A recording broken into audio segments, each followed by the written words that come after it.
What's up, fam? I am Chosen144.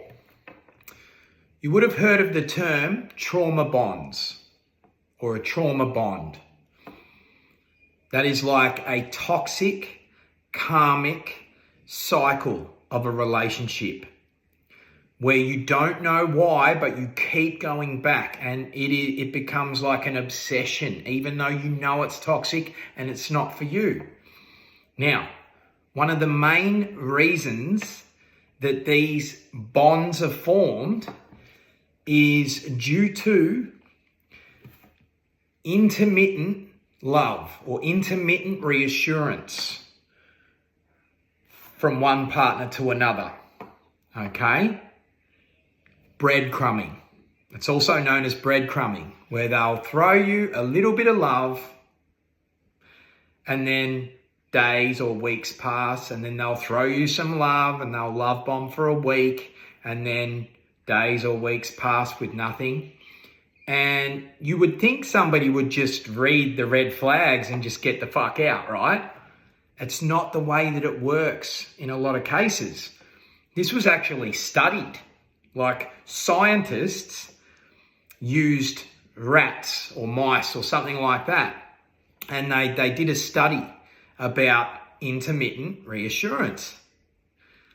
And what they did was they made a pedal for the mice or rats to step on, and they would be rewarded with like a pellet of food or some shit, you know what I'm saying?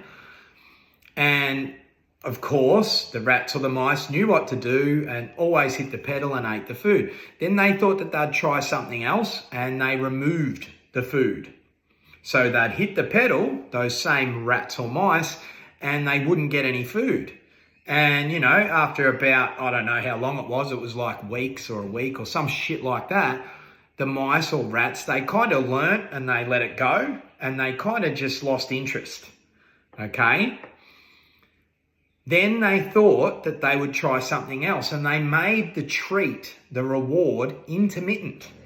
So the rats or mice would hit the pedal and they'd get a treat.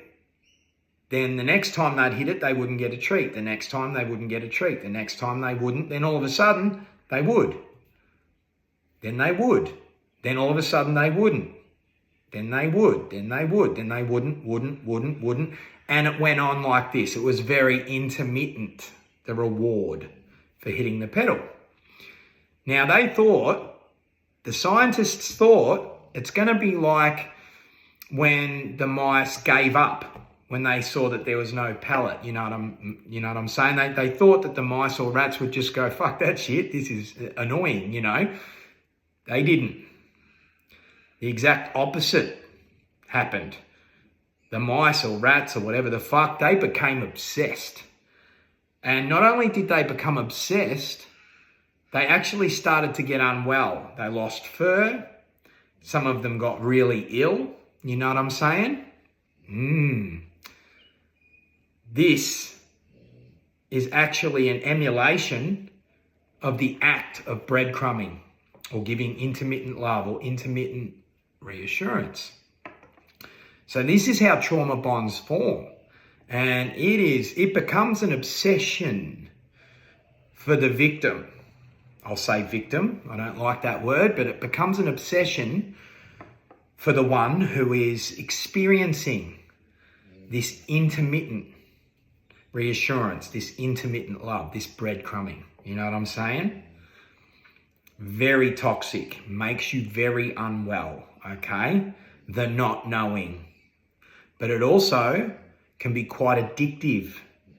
So tough cycles to break. But when you are in these situations, you must see it for what it is, and you must break the toxic cycle, okay? Challenging, I know, but you must break the toxic cycle, okay? If you know, you know. I fucking love you, fam. Peace, love, and light. Stay chosen.